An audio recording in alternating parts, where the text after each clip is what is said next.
Mais um Café com Cultura e hoje o meu papo é com Marcelo Branco, que está aqui representando a Associação Animare. O nosso papo é sobre financiamento da cultura. Olá, Branco, tudo bom? Tudo bem. Beleza, Branco, me diz uma coisa. Uberlândia parece que anda um pouquinho na contramão, pelo menos no seu histórico, em relação a financiamento da cultura via lei de incentivo. Porque no Brasil inteiro as pessoas chegam num certo patamar para depois ser contemplado com a lei de incentivo à cultura. Mas Uberlândia parece que contempla muito iniciantes. Você concorda com isso? Em parte. Na verdade, ter uma lei municipal em Uberlândia foi um grande avanço, né, uma conquista, mas realmente nas últimas edições parece que se contemplou mais iniciantes do que veteranos. Isso foi um fato. E nós colocamos, eu pessoalmente cheguei a colocar isso em reuniões públicas sobre a lei, que houvesse então uma divisão meio a meio para incentivar quem está iniciando, mas que também não desestimulasse os, digamos, mais experientes, né?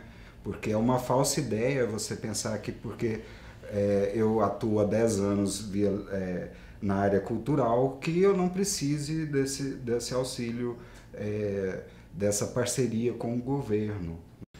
Esse foi o grande mal desses últimos anos do programa de financiamento de Uberlândia, de financiamento à cultura municipal. Há um entendimento dentro do próprio conselho, das pessoas que compõem o conselho, que esses grandes produtores ou essas pessoas que já estão num nível mais profissional têm muito mais condição de buscar recursos, até pelo patamar que eles já estão em outras instâncias. O que isso não é viável para esse pequeno, para esse iniciante. Então a Secretaria tem tentado apoiar, dentro dos recursos que ela possui, as duas áreas. Aquele que está iniciando e aquele também que já tem uma área extremamente conquistada. Não foram levados em consideração critérios como qualidade artística, capacidade de execução do projeto, o histórico de quem estava propondo, né? Quem avaliava os projetos só premiava a ideia. Bastava uma ideia, não interessava de quem veio essa ideia. E aí o que aconteceu? Muitos projetos foram executados, muitas ideias acabaram sendo concretizadas, mas na prática nós ficamos na mesma. Porque o que adianta você ter uma peça e a peça apresentar 1, 2, 3 vezes e morrer? E não circular, não viajar, né? O que adianta você produzir um livro e você ficar com esses livros encalhados ou ter que só distribuir para amigos e você não tem nenhuma forma estratégica de colocar esse livro aí? Então nós, infelizmente, nós chegamos nessa situação. Nós estamos vivendo essa situação em que o não artista levou vantagem em relação ao artista. O não produtor levou vantagem em relação ao produtor. E isso tudo por quê? Política, né? Então eu acho que um dos grandes papéis do poder público é o de fomentar, de levar, de circular e fazer esse trabalho de base e deixar na mão do artista toda a concepção, a criação, toda essa fruição que há necessidade dentro do mundo das artes. Essa cadeia tem que ser financiada para que o sistema todo cresça, né? Vamos pegar o exemplo aí do governo federal com a crise mundial. O que foi feito? Escolheram um setor da economia, né, que viram que por esse setor, se investisse nesse determinado setor ou naquele outro setor, esses setores gerariam mais renda, mais ocupação, então diminuíram o imposto dos automóveis, né, diminuíram o imposto das geladeiras, do fogão. Por quê? Porque isso aí que fez com que o Brasil passasse melhor que os outros países pela crise. Então houve um entendimento do que é mais estratégico, do que é mais relevante para o sistema em si. Aqui no caso não houve isso, a única preocupação foi distribuir o quanto mais para mais pessoas. Foi a única preocupação que se teve. Então, infelizmente, isso aconteceu, está acontecendo em Uberlândia. O que a gente quer é que as pessoas cheguem num grau tal que elas não precisem da lei, de nenhum tipo de lei, porque as leis tem o seu lado extremamente positivo, mas tem o outro lado também que é cruel, que é o lado do empresário, é o lado da proposta de trabalho muitas vezes ser adequado por necessidades financeiras, para adequar uma planilha, para adequar a necessidade de um patrocinador, de estar dentro de um perfil de um patrocinador. Então, assim, o ideal seria que o artista conseguisse sobreviver realmente com o trabalho. É uma cadeia extremamente produtiva, rica. Agora, o artista precisa de entender que ele é um profissional e falar com o empresário olho no olho. Ele tem um produto para vender e o empresário quer comprar este produto. É um problema sério. Eu gostaria de não depender nem de fundo nem de lei de incentivo. No nosso caso, no meu caso, é um mal necessário. Não dá para operar sem. Mas é um problema sério mesmo, essa questão do financiamento. Então, Branco, você acha que a gente, em breve, vai conseguir perder essa dependência das leis de incentivo? Porque tá difícil, né? Bem, eu acho que a palavra dependência, ela pode gerar uma interpretação parcial, assim, de tudo que está envolvido nessa relação do incentivo à cultura. Porque quando nós falamos incentivo à cultura, o produtor cultural ele está entrando com a ideia, com o seu conhecimento, para quê? Para trazer um benefício social. Então a cultura ela está envolvida com a educação, principalmente. Então, até poucos anos, tudo era muito dividido, né? Tudo muito... cultura é uma coisa, educação é outra, saúde é outra, esporte é outra. Não, na verdade, tudo isso está interligado. É um benefício enorme para a sociedade, um benefício enorme para o governo e para as marcas que se associam a essas ações educativas, ações ambientais, ações culturais. Então é bem complexo, mas na verdade a dependência é mútua. Mas eu vou jogar uma pedrinha aí na caixa de marimbondo. Esses empresários, eles percebem isso? Existe o real interesse dos empresários em si, em criar esse link empresa-projeto cultural? É complicado mesmo, a pedrinha. Não, aí existem várias formas de estabelecer trocas, né? E aí também tem a questão da ganância, tem a questão de quem está patrocinando de não entender como é que fala, a realidade do artista, de estar pouco se lixando para a questão artística, só está preocupado com a logomarca, só está preocupado onde que vai aparecer e não entende realmente a importância o que a cultura pode oferecer, né? Como contrapartida para a sociedade em geral. Porque a cultura pode dar uma série de benefícios para a sociedade, ela proporciona desenvolvimento humano. Né? E o que nós estamos precisando no Brasil é de capital humano. Nós estamos vivendo um apagão de mão de obra. Né? E a cultura deveria, com o esporte, ser aliado à educação, né? Para que a gente pudesse desenvolver o ser humano. Você dá a oportunidade para um menino de periferia, né, de ele participar de um projeto cultural, de repente ali você descobre um talento e uma carreira, né, e você tira ele de uma situação de risco. Então a cultura tem muito a oferecer. E esse equilíbrio é que é a grande questão. Esse jogo entre quem patrocina, quem está do lado de cá ofertando realmente o produto cultural, esse equilíbrio é a grande questão. Algumas empresas já definem a sua política cultural. Então, o produtor cultural, que depende da renúncia fiscal, de aprovar e elaborar, aprovar e correr atrás do patrocinador, ele tem que chegar na hora certa, no lugar certo, porque senão não vai funcionar. Ele tem que estar com um projeto alinhado a essa política cultural que a empresa adota. Fugindo daquilo ali já está fora do contexto, já perde, é um patrocinador que não vai ter interesse naquele projeto.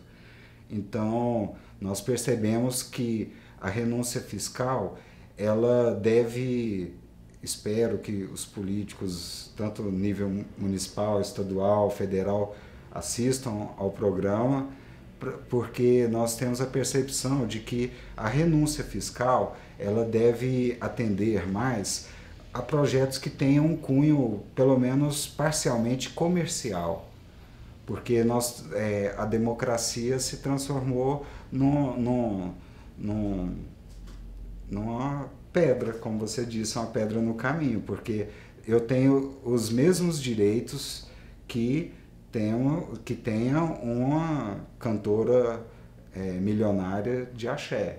Só que na hora de chegar no patrocinador, independente da política cultural, o apelo comercial ele gera uma vantagem. A democracia vai no direito de todos utilizarem o mecanismo da cultura, mas nós percebemos que quando a grande maioria está elaborando projetos para atender ao âmbito social, educacional, haveria de ter um aprofundamento maior na área de fundo, a parceria direta entre o produtor cultural e o governo, estadual, municipal, federal. Então, é meio paradoxal, porque se isso é de real interesse do governo, eu espero que seja, pelo menos, né? E é o que o produtor cultural está propondo. No meio desse caminho existem, então, pessoas ligadas à empresa, em grandes empresários, que vai financiar. O fundo, teoricamente, então, seria o começo de uma solução.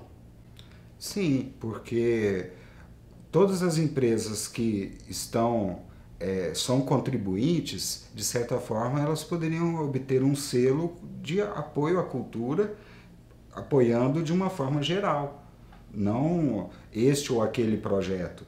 O que acontece? Hoje, na prática, nós temos dois pilares só para financiamento à cultura. Ou a lei, que é o incentivo fiscal, a renúncia fiscal, ou o fundo, em que o Estado repassa direto para o artista, né? Alguns falam que você tem que tirar o incentivo fiscal do sistema e ficar só com o fundo. Agora, quando você vê, por exemplo, o Procultura está indo num outro caminho. Em vez de você ter dois, como é o caso agora da Lei Rouanet, que você tem a Lei Rouanet e o fundo, que o fundo existe teoricamente, mas na prática ele não funciona para quase ninguém, só para as prefeituras, para entidades públicas, mas para o artista, o produtor cultural independente, o fundo não funciona a nível federal. Mas o Procultura agora ele vem com 8 mecanismos diferentes. Então, em vez de você diminuir, você está aumentando. Então, eu acho que é isso que a gente precisa, né? Precisa ter prêmio, precisa ter fomento, enfim, tem várias ferramentas, além do incentivo, além do fundo, tem várias ferramentas que precisam ser colocadas em prática, eu acho, no sistema público de financiamento. Até porque nós temos percebido também que é muito grande o assédio de projetos aprovados a serem analisados pelas empresas. Então, na lei estadual, por exemplo, são 1.600 projetos aprovados anualmente e grande parte vão chegar nas mesmas grandes empresas. Os pequenos e médios empresários, eles estão recebendo mais incentivo, mais abertura na dedução do ICMS, por exemplo, mas ainda há um caminho longo até que eles percebam esses benefícios que são gerados, além do benefício fiscal, o benefício de associar a marca a ações culturais, educativas, socioambientais. E esses departamentos, Marcelo, eles vêm de encontro aos interesses dos produtores culturais? Ou é mais um empecilho? Bom, nós temos observado que algumas empresas têm interesse, mas em atuar em várias ações, porque a gente está falando de cultura, tem teatro, cinema, né? Tem várias e várias, a dança, artesanato, patrimônio histórico, né? Tem várias faces dessa atuação cultural. Então, como eu disse, algumas empresas focam em teatro, outras em dança, e isso fecha as portas para vários outros produtores. Mas nós temos observado que algumas empresas realmente geram uma blindagem, porque você não fala diretamente com o dono da empresa, você não fala diretamente com o empresário, olho no olho. Você fala com alguém que vai representar aquela empresa na área de responsabilidade social. Então, isso complica muito o processo seletivo. Né? São centenas de projetos que demandariam muitas pessoas para analisar e realmente isso, na prática, ainda um outro agravante que quando a empresa patrocina um projeto, ela recebe o retorno social da marca, né, do marketing cultural. Mas algumas empresas, por incrível que pareça, têm achado que isso é negativo, porque aí viram vários produtores culturais em busca de novos patrocínios. Vira o chamariz. Infelizmente, isso também vai contra todo o processo que foi elaborado pela renúncia fiscal. Daí a importância de nós avançarmos nos fundos de incentivo à cultura, nessa aproximação direta entre o produtor cultural e o governo, sem intermediários. O problema é que nós vivemos nesse sistema capitalista, né? Nós vivemos no planeta Terra, no Brasil, e as coisas são assim. Então a gente sempre vai ter algum patrão. A outra alternativa é você ir para a bilheteria. Ou você faz bilheteria, ou você consegue um patrocinador privado, ou você vai para os sistemas de financiamento público, né? Então a grande questão é essa. E a bilheteria acabou. Hoje, para quem está os grandes artistas, eles vivem de show e tal, mas para os médios está tudo ao contrário, né? Não é mais do jeito que era o sistema, assim, a forma como os grupos e os artistas se sustentam. A gente está procurando novas formas. Então, quem está nesse patamar, que é o caso do Grupo Pontapé, dos projetos que a gente tem na Balaio, que são essa cena de Uberlândia, né? Dificilmente a gente vai conseguir se manter só de bilheteria. E a qualquer patrocínio, qualquer ação que a gente for buscar, nós vamos ter que estabelecer trocas. Essa é uma questão que não tem como fugir. A gente vai ter que estabelecer troca. Ou vai para bilheteria e vive de bilheteria. Eu acho que o patrocínio foi saudado como uma solução, como uma maravilha, quando eu não acho que ele é. Entendeu? Então, quando você recebe eu acho que é quase um Titanic desses, entendeu? Sem pensar nas consequências, eu acho que muita coisa é construída, mas muita coisa é destruída. Então, tentando ser o mais objetivo possível, antes do patrocínio, os preços do mercado cultural eram baseados no próprio mercado da cultura. Com o patrocínio, todos esses valores passaram a mirar o patrocinador. Então, hoje em dia, para você alugar um som, eu digo na área de música, imagino as outras áreas, mas focando na área de música, para você ocupar um teatro, para você anunciar, todos esses parceiros dessa cadeia colocam um preço imaginando num projeto patrocinado, ou seja, a cultura não está conseguindo viver da própria cultura. Eu acho isso um grande perigo, porque você fica refém. Então, essa eu acho uma primeira grande questão. A segunda é que eu acho que você tem que ter uma política cultural embutida. Então, hoje em dia, se patrocina um disco, se patrocina um show. Eu acho que o patrocínio deveria passar por um processo do benefício ser para todos e não para um projeto específico. Ou seja, tentando explicar isso um pouco melhor. Hoje em dia você grava um disco, o disco é patrocinado, você paga os músicos, paga o estúdio, se paga a fabricação e sai o disco. Para onde vai esse disco? Muitas vezes ele fica parado te olhando.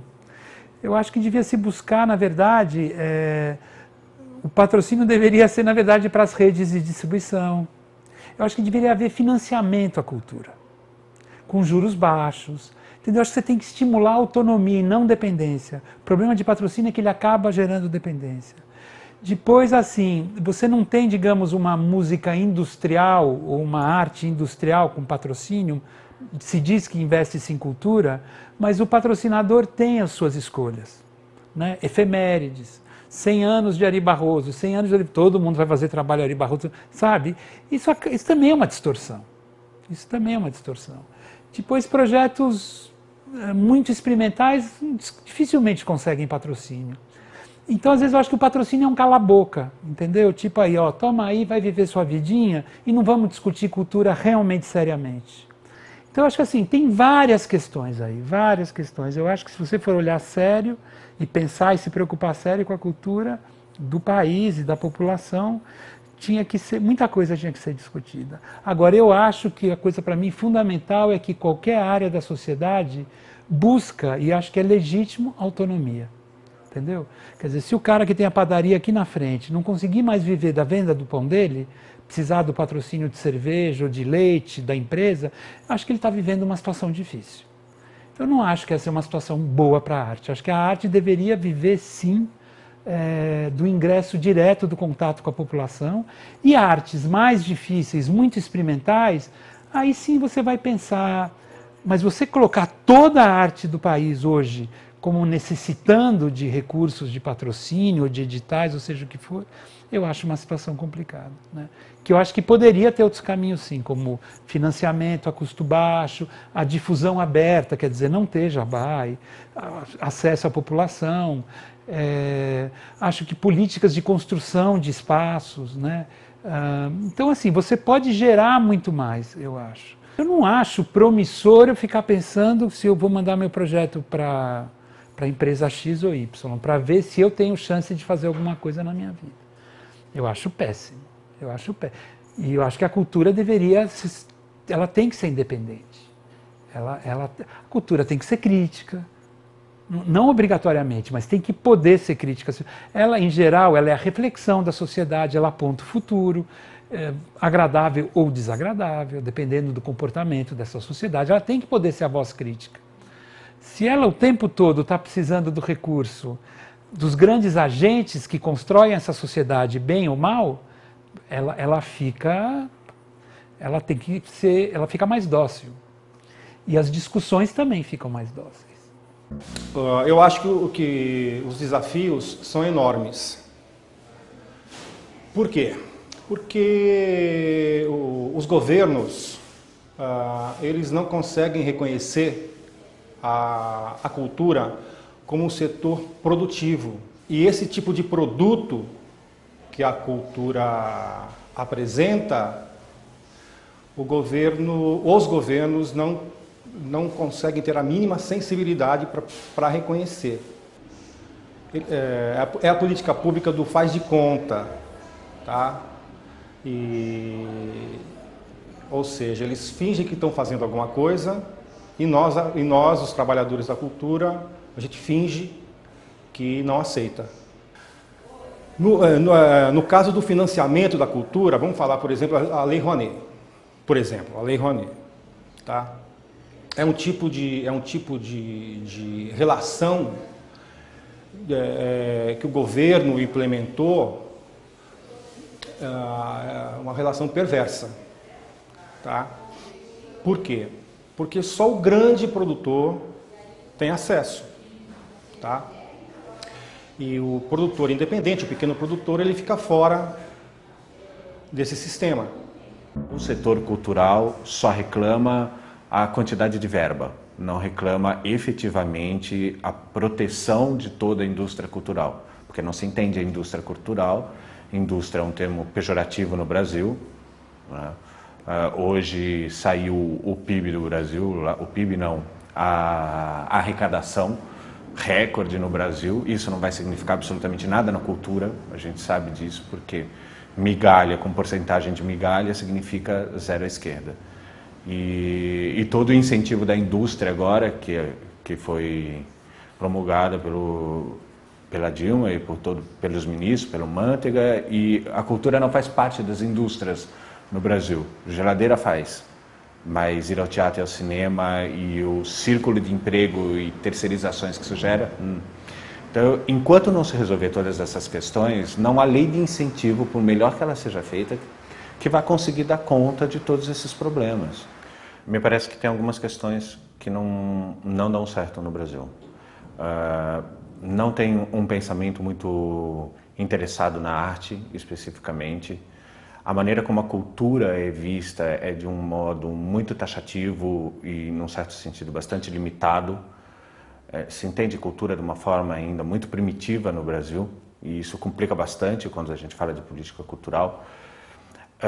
A gente tem alguns vícios do outro lado também, que é essa expectativa por parte dos artistas e dos produtores culturais de que o governo financie toda a produção, o que é inviável, mesmo no país mais solidário do mundo, isso é impensável, ou que a iniciativa privada tem por obrigação financiar todo o resto. Quer dizer, e o foco de um empresário não é necessariamente financiar a cultura. Ele pode gostar disso também, mas o foco do empresário é dar lucro para a sua empresa. Então, eu acho que enquanto a gente não mudar um pouco o pensamento do gestor, mas também não mudar a cabeça do artista, a coisa não tende a chegar num consenso. A gente vai ficar se degladiando por migalha, e a migalha, a cada dia, ela é menos distribuída de uma forma interessante, ela é mais objetiva para alcançar números e resultados específicos, e eu acho que isso não vai dar certo. Eu acho que a gente vai ter problemas sérios em relação à cultura, ou quando a gente pensa verdadeiramente o que poderia ser um mercado cultural para o Brasil.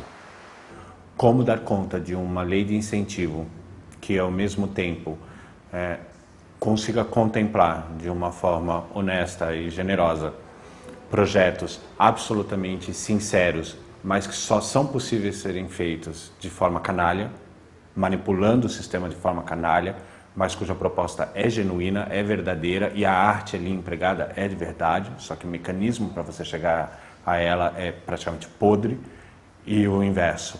Como eliminar de um processo desse projetos extremamente mal intencionados, cujo todo o mecanismo de feitura e de realização está absolutamente dentro das regras e totalmente correto quando a gente pensa em sociedade e em política pública.